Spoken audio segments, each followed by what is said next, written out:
It's okay Yeah. to make wrong decisions, but at least you know that you tried. And I think it's really important to, live in the present, not in the past, and aspire to the future, but, be present and really, again, just trust your gut and be adaptable.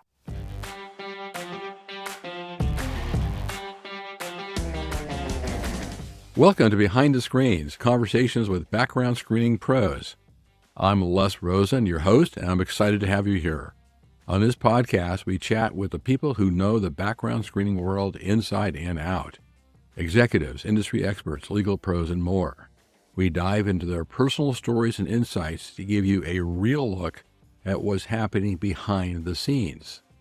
Whether you work in the screening industry or are just curious, Behind the Screens bring you the real, unfiltered conversations from the people who make it all happen. Stick around for stories you won't hear anywhere else.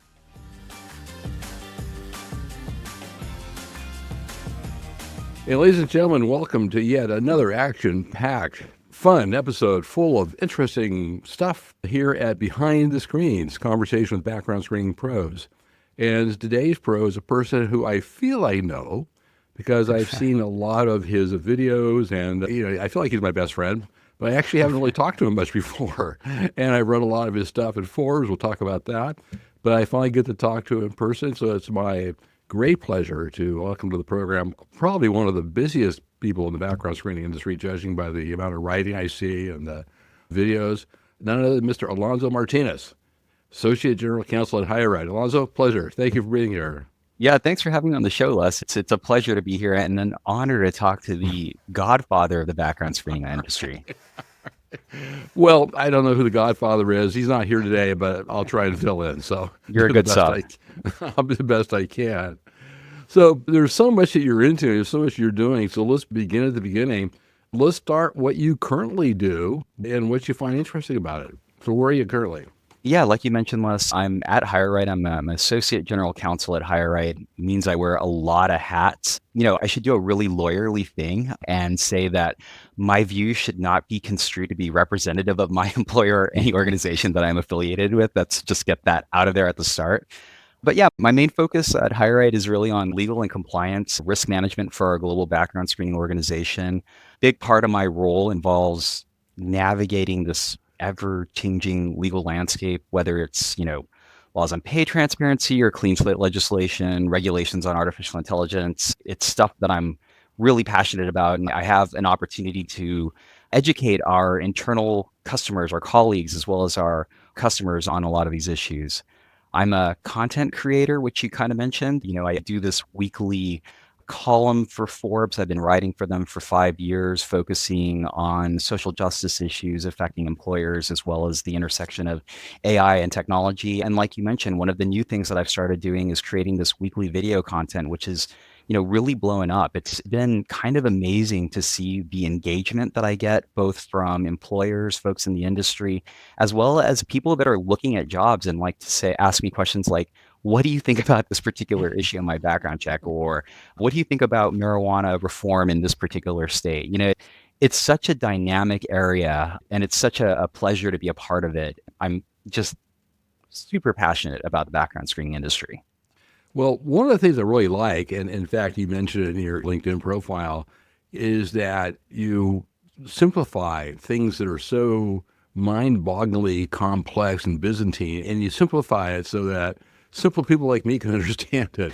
And you're so good at it. How did you come across that? I mean, it's a talent. You take all these divergent, complex legal things that are happening, and it's like, oh, I get it now. Well, like I said, I like to think of myself as an educator at heart. I Mhm. come from a little bit of an education background. My father was an educator, also has a background in psychology, and I think I learned a lot from him. So what I try and do is just really look at these complex topics. The problem with lawmakers is they don't write like we speak, right? So it's a matter of converting lawmakers' rhetoric and kind of trying to extrapolate their intent and putting it into something that is easy for individuals to digest.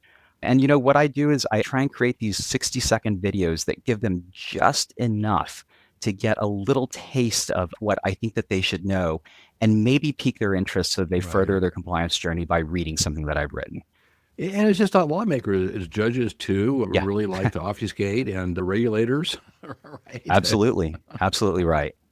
So, how long have you been with HireRight? What's your path to get to where you are now? So I've been with HireRight for 10 years now, but my path to where I am now is a little bit unconventional. I mentioned a little bit about my dad, being an educator. My mom was in healthcare, and I always thought that I was going to be a doctor. Like that was my focus as a kid, was becoming a doctor.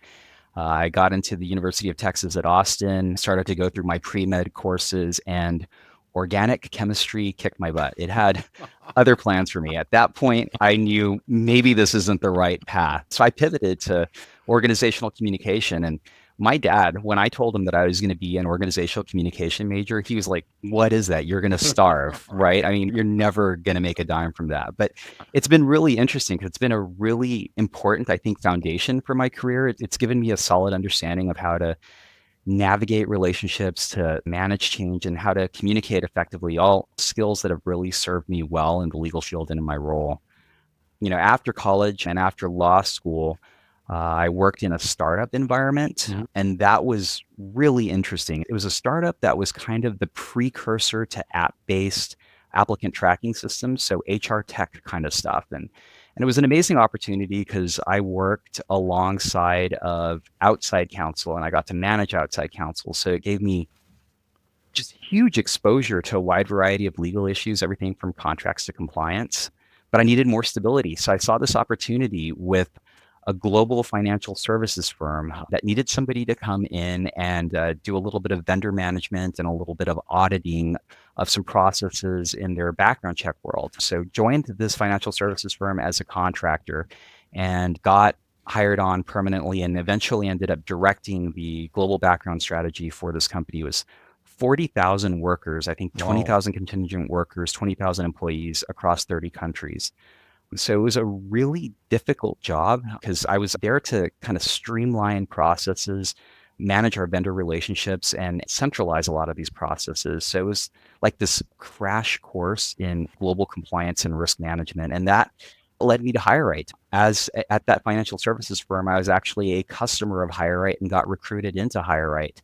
And like I said, I've been there for the last 10 years, just been able to work on the compliance angle and then ultimately now really focus on internal and external education efforts. Well, that's so interesting. So, I have a similar story. In high school, I swore I was going to go into medicine until I got kicked out of high school chemistry. High school chemistry kicked my butt. And that's where I figured out, well, I guess I'm going to be a lawyer now. So, all right. Hey, plan B, right? Yeah, plan B. All right. So, that, a medical career stopped right then and there. So, that's a long journey that you took to get into the background screening business. It doesn't sound like you started off thinking, well, I'm going to go into background screening at the beginning. All right. Does anybody, though, really think that they're going to go into background screening? I think that it's something that kind of falls into our laps, and it's a Yeah. wonderful thing. I mean, it's a great thing to fall into your lap because I always say that you never realize how many people it takes to make the world turn around, right? Like Right. as a kid, you don't recognize that there are so many different professions out there and so many different ways to help provide value to society. Yeah, and that's one of the things that, when I do the Hill days or we talk to Yeah. employers or legislators in Sacramento, I try to stress that we're the grease that makes the hiring system go, and employment really runs everything. And then we're the ball bearing that, completes the match between the employer and the applicant. So a lot of people don't get that, and it's a lot of that's education. So you were at another firm before HireRight, and I think, if I recall, your involvement with PBSA, which we'll get to a little bit more later, actually started before HireRight, if I recall. It did, yeah. So, when I was at that financial services firm, I got wind of PBSA was an APBS then, right? Mhm. And I thought to myself, well, there's an opportunity to collaborate with other folks that are in a similar position as end users, and also to listen to experts in the field and maybe just learn something from the CRA perspective. Back then, I really didn't understand as a young attorney the nuances of a CRA, and I certainly didn't understand how much goes into preparing a consumer report, a background check. Mhm. I didn't understand how the sausage was made. Yeah. So coming into a CRA has been a really insightful thing. And I really understand the value behind that actual report. understanding how many folks are involved in the process, from, gathering the records to assembling the report to the quality checks to all of that stuff to actually Right. getting it to my desk. I mean, it's an incredible amount of work. And like I said, I didn't recognize the value it brought to me. But yeah, and in terms of PBSA, we were an affiliate at the time. And I learned a lot by just, like I said, listening to others in the industry and getting to collaborate with other end users as well. So, thinking back about your path to getting into the background screening industry, and you're now with HireRight, is there a particular lesson you learned early on that sticks with you today in the business world? I'm sure we all learn lessons all the time, but is there some story that bubbles to the top for you on that one? I think it's the importance of adaptability. I mentioned that I worked in a startup environment. Things were constantly changing, of course, in that startup environment. There was no such thing as a playbook. I had to, learn, think on my feet, tackle new challenges, and make decisions with incomplete information. That's just how a startup works. It was trial by fire, but it taught me that being flexible and open to new approaches is really critical in navigating the unknown. And then also, I think back to what my dad said to me when I pivoted from pre-med to organizational communication. My dad saying, "You're going to starve." That taught me something really valuable, the importance of trusting your instincts and Right. pursuing what feels right. Malcolm Gladwell, right, has that famous book, Blink. Just trust your gut, right? Blink. Whatever you think is right is probably what's right. So even though others may not see that potential, you see it. And it's really important to kind of just chase that dream. So, it's all about, I think, being adaptable, about following your instincts. And I think that really flows well into a field like compliance and risk management. Things are always evolving, laws change, technology advances, new challenges emerge. So adaptability and trusting your instincts, those are really things that I think have been my compass so I can find opportunity within that space. Well, that's incredible. So basically, the walk away is, be prepared for change. Don't assume that past is prologue, because could be past is past and over. And if you have a thought, go with it. See where it takes you. You may not always be right, right? But at least oftentimes you are. And that's okay. It's okay to be Yeah, wrong. It's okay yeah. to make wrong decisions, but at least you know that you tried. And I think it's really important to, live in the present, not in the past, and aspire to the future, but, be present and really, again, just trust your gut and be adaptable. Oh, excellent advice. Well, now it's time for a little game that we call changes and challenges. And just want to run by you, just quick, top of mind, because people could spend hours on this, but just really quick, top of mind, what is the biggest changes you've seen in the background screening industry?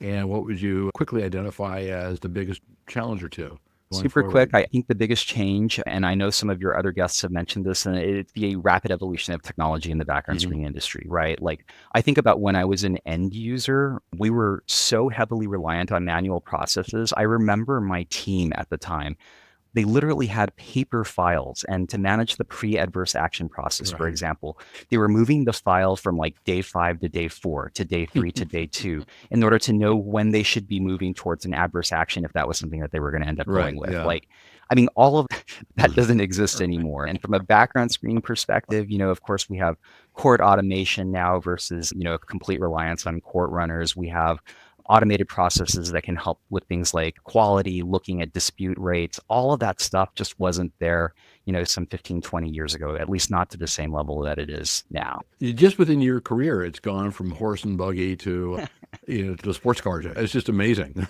Yeah, I mean, in just a few years, like I said, in about 20 years, we've made such huge leaps from Yeah. paper-based processes to very automated processes that certainly make us so much more efficient. And the challenge would be more of the same, or the compliance aspect. What would you think off top?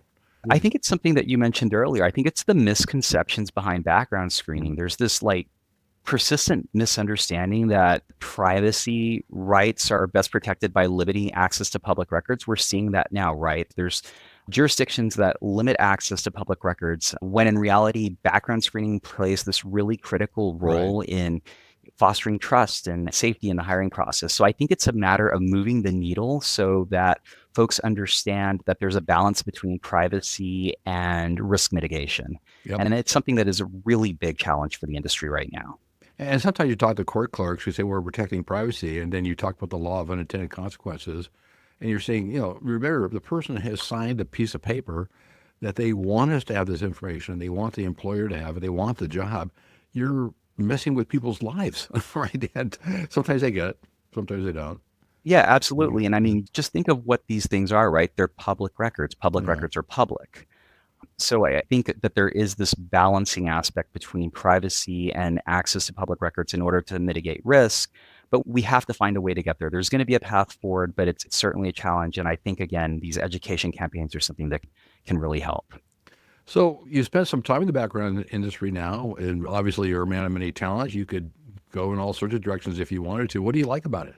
What do you find fascinating about the background screening industry? I think it's the opportunities that we provide both to candidates for hire as well as employers to mitigate risk in their fields, in their organizations. So it's that balancing act. Like I mentioned to you earlier, I have the opportunity to engage with candidates as part of the education campaigns that I launch, as well as with employers.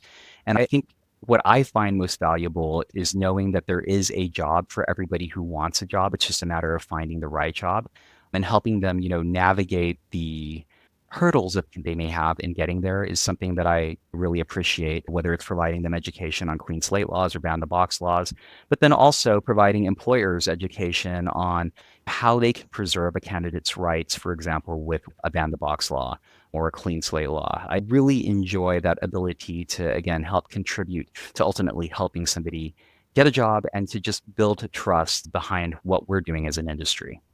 Yeah, I think what you just said is really instructive. I think I wrote like 25 years ago that there's basically the same thing. There's a job for everyone, but not everyone's entitled or qualified for every job. But eventually we're helping put the right person in the right place with the best likelihood of success. So, yeah, and that is, a good thing to do.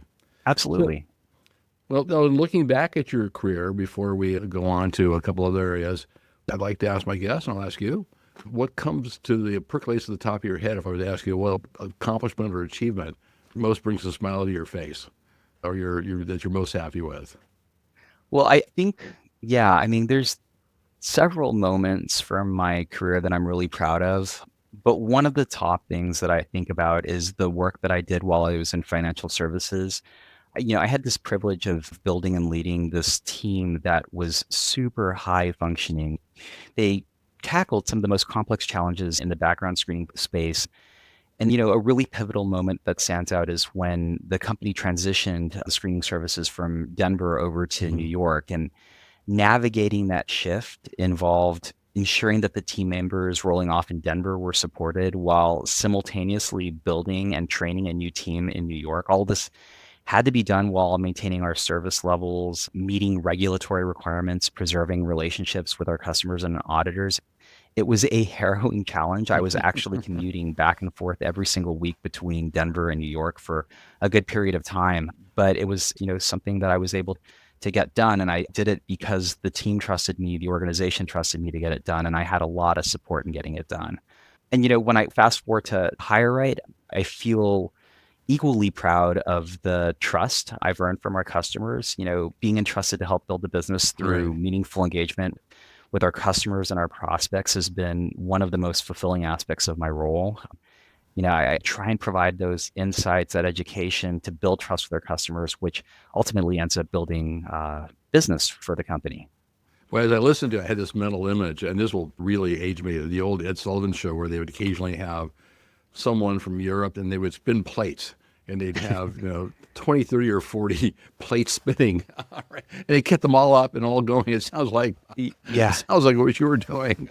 Yeah, I mean, and I love keeping those plates spinning. Like, the most important thing to me is to always be busy. I am not good at sitting around. I'm terrible at that. Even on my downtime, I'm always thinking about what could I be writing about? What could I be creating content on? I jot things down all the time. It's my passion. Always being busy is a passion of mine. Well, one of the things that keeps you busy, and it's just, in fact, mind-boggling busy as I look over your profile and all the things that you've done, is your involvement with PBSA and all the different committees and things you've worked on. Tell us about that. Tell us what you've done for PBSA and what PBSA has done for you. Yeah, well, I think from the moment I got involved in this industry, I realized how impactful PBSA could be for not only my career, but just the industry in general. There's so Mhm. much opportunity to collaborate. I particularly love the advocacy aspects of PBSA, but there's, just these invaluable opportunities to grow, to learn, and to contribute.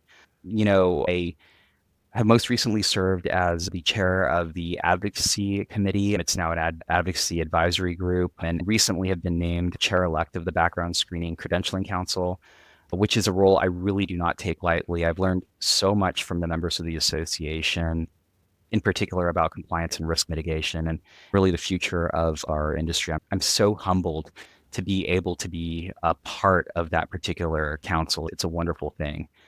And for those of you that may not be as familiar with PBSA as others, that's a hugely important position. Don't you take just a moment to explain what that does, the credentialing council? That's like a major part of the screening industry that you're Yeah, about to take thanks, on. Les.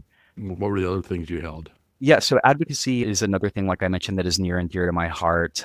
Getting to help oversee the advocacy group has been a wonderful thing. It's given me incredible exposure to some of the most, I think, active groups within PBSA, like government relations. Mhm. And, one of the things that has been amazing to me is that the association has provided me with the opportunities to testify, for example, between the California Civil Rights Division, most recently concerning their rulemaking on automated decision systems. Previously, I had the opportunity to testify before the Colorado legislature when they were considering a bill that would have mandated fingerprint-based background checks instead of just traditional court index searches. Mhm. So, I really appreciate the trust that the industry has placed in me, and I'm really, grateful to learn, to serve, and to give back to the association. Oh, that's tremendous. And the PBSA, what's your recommendation for people in terms of should they join PBSA? Is there a benefit for them? 100%. Yeah, there's huge upside to joining the PBSA, whether you are a consumer reporting agency, a background check vendor, an adjacent Mhm. organization such as, a court runner, whatever it may be, or an end user. I think end users are missing out. I really want there to be a big drive for end users as well, because there's a lot of opportunity, like I mentioned earlier, to listen to these conversations that are going on in the industry and think about things that you yourself may be missing. Incredible risk mitigation opportunity for yourself to benchmark against these other organizations. Yeah, that's fantastic. So let me ask you, let me go beyond PBSA. And I should mention, it just crossed my mind that one of the things that just occurred to me is that with your employment HireRight, I also know, a lot of people there, and you get the chance to work with a lot of incredible people. And there's a lot of talent We that, do. We have yeah, it's wonderful amazing. talent at Yeah. HireRight. Folks like Chris Lemons, our chief compliance officer, who Mhm. is just one of the smartest people I know, and several other folks. Jimmy Pelchat, who helps run our audit division, is also, of course, on the board. Just incredible people that I get to work with every day, and it's such a privilege to be a part of that team. That's great. And those names might be familiar because they're also you and the people you've mentioned are often contributors at the PBSA conferences as well. So We like good to be stuff. active. So let's leave screening for a second. I mean, believe it or not, there is life outside of background screening. Right. Is there So, though? Alonzo can't help but notice, and perhaps other people have too, that during the 60-second or so public interest blurbs that you have about screening, that I personally, then maybe it's just me, I mean, shiny objects attract me apparently. I kind of noticed that behind you there's blue water, there's beautiful skies, there's waves. Where the heck are you? What's that all about?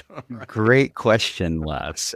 Yeah, so a lot of folks think that backdrop. So, like I mentioned, I do these 60-second spots pretty much every week. A lot of folks think that that backdrop is a virtual backdrop. That's real. That is the McKenna coastline here on the island of Maui in Hawaii. So, definitely a privilege to get to use that as my backdrop for those 60-second spots. Okay, right. So you fly from the United States to Maui every week in order to film that? Am I getting that right, or maybe not?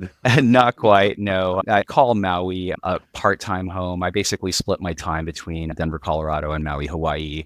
Spend quite a bit of time on Maui, though. Like I said, I'm a very active person. Being outdoors is something that makes me super happy. So, here on Maui, I get to run outside pretty much every single day, swim in the ocean pretty much every single day. When I'm back in Colorado, I love trail running and hiking and skiing. So, for an outdoorsman, kind of the blend between Hawaii and Colorado is just, it's a perfect mix for me. So let me just take a wild guess. You probably go back to Colorado in the spring, early summer when you can, and you're really not bogged down with 12 feet of snow. You can attack a 14er on the You, backcountry, yep, maybe catch some spring powder. you got it right. It's that spring skiing, right, that takes me back. I like that t-shirt skiing, as they call it, right? When you get that really nice snow conditions, but you don't have to put on a billion layers. Those are those great days, and you get those bright blue bluebird skies, as we call them out in Colorado. So McKenna, if I remember, is right between Kihei and Wailea, right? I mean, it's at McKenna Beach, sort of Yep. So right between McKenna there. is the southwest end of the island. Just north of that is Wailea, and north of that is Kihei. So that is the area of the island that I call home. It's a wonderful place to live. Beautiful beaches here. Desert part of the island, so we get sun and very warm weather pretty much every single day. And right now it's whale season, which is my favorite time of the year. Just hundreds, if not thousands, of whales out there. A really beautiful time to be here. So Wells to the left, Haleakala to the right. I mean, There you go. Haleakala is right there, and the ocean's right there. Oh man, well listen, on behalf of myself and our listeners, let me tell you how bad we feel for you. Right? Somebody's got to do it. Having to live in Maui. Right. Somebody's got to do it. I'm happy to share it though with my viewers. I can't tell you how many people tell me that, they like tuning into the videos just to get this like 60 seconds of zen, right? A little bit of escapism. And like I mentioned to you earlier, if they listen to even just a portion of my message and learn something, then I've done my job. There you go. So they get the zen of Maui and a little bit of knowledge as well. So you mentioned, I mean, outside screening, some of your hobbies, you're an outdoor person, you run, you ski, hike. Tell us what you do for fun and outside of background screening.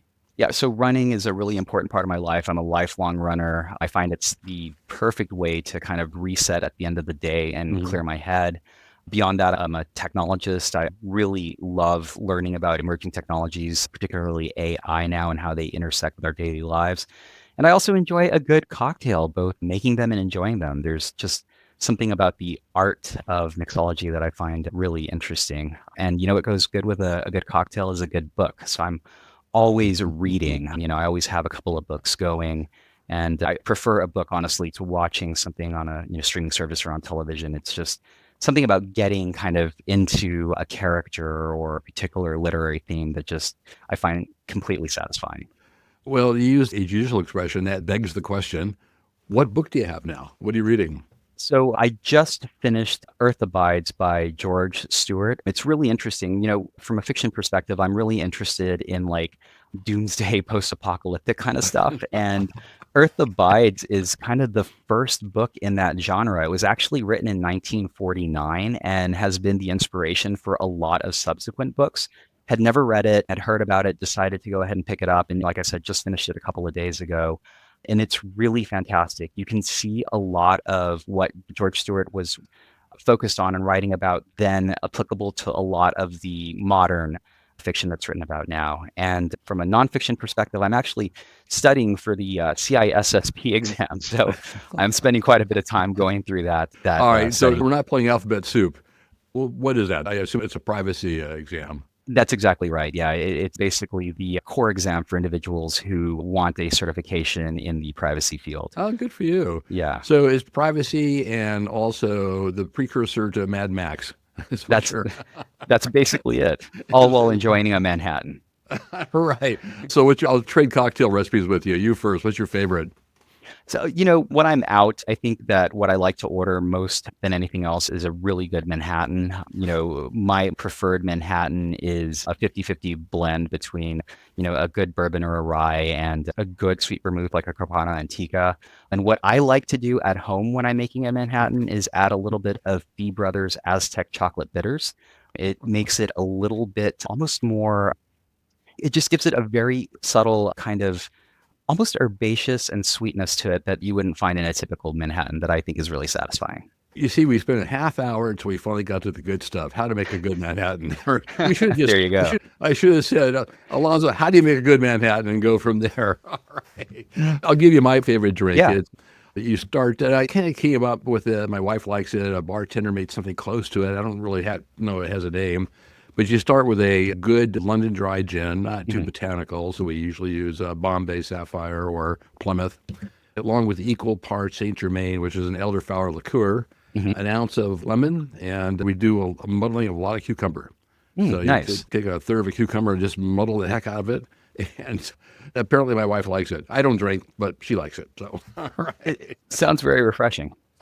So it's more of a tropical island breeze type drink. This is really interesting, and I don't think we're quite done with this area yet. So we're going to play the part of the broadcast where we do fun facts. What's your secret? So tell us something about yourself that people may not guess or realize, which is kind of a fun fact or something that you want to share. What if we play a little game? What if we play a quick round of two truths and a lie? So, I'll give you three statements about myself. All Two of them will right. be true. One will be a lie. You guess which one's a lie. What do you think about Okay. that? Then we'll let everyone vote in their own head, and then we'll see which one's the truth. I'll Yes. take my shot at it. Okay. Number So, one, go for it. so we were talking about cocktails. So number one is I created a cocktail that became popular at a bar in Denver. Number two, I've traveled over 9,000 miles just for a bowl of noodles. And number three, Merriam-Webster has quoted me in the sentences it uses to explain its definitions in its dictionary. So which are the truths and which is the So it's lie? A, B, C, but it's actually D, and D is all the above. I'm going to say all the above. My guess is that they're all true. Not quite. Not quite. So let me give you a little context. Let's talk about traveling over 9,000 miles just for a bowl of noodles. I used to live by this philosophy of chasing the fare, not the destination, to achieve airline status. So I used to travel a lot and I would always run just a little bit short to get like top tier airline status. So what I figured I could do was, calculate cost per mile. And it often happened that Singapore, Denver to Singapore through Tokyo Narita was really effective cost per mile route. So I could leave on a Thursday, get there on like a Friday or Saturday, depending on the flights, and then come back on Saturday. I'd go out and I'd get a bowl of laksa noodles at 328 Katong Laksa on Beach Road in Singapore. 9,000 miles for a bowl of noodles, come right back home. And for those of you that collect miles, that is not a crazy story. I've heard crazier because if you need a miles run and you find a route because the cool thing is when you come back from Singapore by way of Narita back to the Denver, you actually get to Denver earlier the same day than you left Narita. So, Absolutely. Yeah, it's like you time travel. yeah, it's crazy. I mean, it's like, oh, I gained a day. How'd that work out? All right, so I buy that. All right, and I love Singapore, and I don't know if I've been to that exact place, but I know what you're talking about. What Yep. about A and C? So let's talk about the Merriam-Webster dictionary. So they've actually quoted me in their dictionary. They used me as an example sentence for the word shot. The sentence that I wrote, I think, was job seekers in California will no longer have to take a shot in the dark when asked about their salary expectations. They used that sentence as an explanation sentence for an alternate definition of the word shot. So that is true. That is fantastic. And for those listening at home, obviously that falls under one of the new waves of legislative changes to fight gender wage discrimination, which is, they can't find out or use your past salary, et cetera. Yep. All Pay right. equity So and B and salary C are true. transparency. Yep. Okay. So those two are true. And the lie is the cocktail story. I love creating these craft cocktails and experimenting with recipes, but I have yet to get one on a menu. Maybe one day. No, all right. Well, it's good to have something to live for. There you go. Right. I mean, everyone has to have a holy grail they're chasing, and now we know yours. Right. So, I tell you And I what, if think I it's a ever good start one. a restaurant, which I probably won't, I will call you first, and I'll put your craft cocktail first on it. All right. Well, this has been fantastic, Alonzo. I really appreciate it. We're going to probably need to wrap things up, so let me ask a couple last questions. Based upon everything you've talked about, if you were to talk to someone who is somewhat new to the industry or they've been in it for a couple of years trying to figure out whether they should stay or they've been in it and want to grow and maybe advance, what say you? What's your advice to them? Join the industry. I mean, I think one of the most important things about this industry is that it's a very dynamic industry. So it's important to stay curious. Like I mentioned, the industry, the field is always evolving, new laws, new technologies. So being curious and proactive is something that's certainly good. I think folks should embrace collaboration. This industry sits at the intersection of compliance, technology, and human resources. So you get the opportunity to work with professionals from really diverse backgrounds. And I think We touched on this lesson, and this is one of the most important things. I think it's really important to see the human side of work. It's background screening isn't just about, processes or data. It's about helping people and organizations build trust. And lastly, I'd say don't be afraid to find your niche. The background screening industry is, very broad. I mean, look what I'm doing here. Early on, I discovered this passion for education and advocacy, and I've really leaned into that over the years. So finding what excites you and pursuing it with purpose, that's going to set you apart and let you be passionate about your work. I think it's great advice, and I think I said on another broadcast that, there's no one has to give anyone permission to advance and create more value in their own career. You can just do it yourself. And even if you are, even people who have been the subject of acquisitions and they, in their smaller firm, they could go to PBSA meetings and now they can't. I say, just do it. Take time off and pay your own airfare and pay your own way, because the best investment you can make is in yourself. And, Absolutely. Best way to do it. Well, it's been a real pleasure. I mean, I've learned a lot, and it's been a lot of fun and interesting. And before we sign off, let me turn it over to you and give you the last word. Anything else you'd like to share? Well, Les, it's been an absolute pleasure and a privilege to be on the show with you. I just want to express my gratitude to the association, to the PBSA, my colleagues and my peers, and the people who, just trust me to provide insights and guidance in this industry. I wouldn't be where I am without the professionals that I've had the chance to work alongside with. And again, a big thank you to you, Les, for having me on the podcast. It's been great.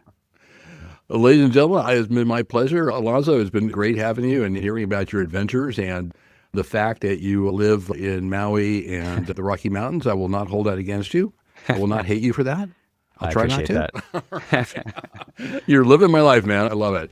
So, folks, this has been another episode of Behind the Screens, Conversation with Background Screening Pros. It's been an absolute pleasure and delight to have Alonzo Martinez as our guest today. And I will hope you tune in and future broadcasts as well. And with that, I appreciate you listening. Thanks.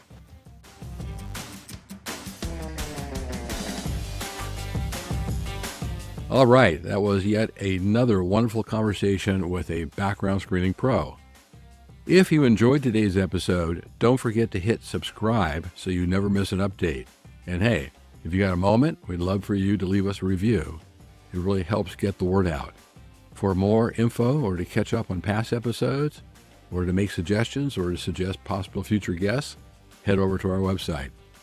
Once again, this is your host, Les Rosen, and it's been a pleasure to bring you another episode. See you on the next episode. Thanks.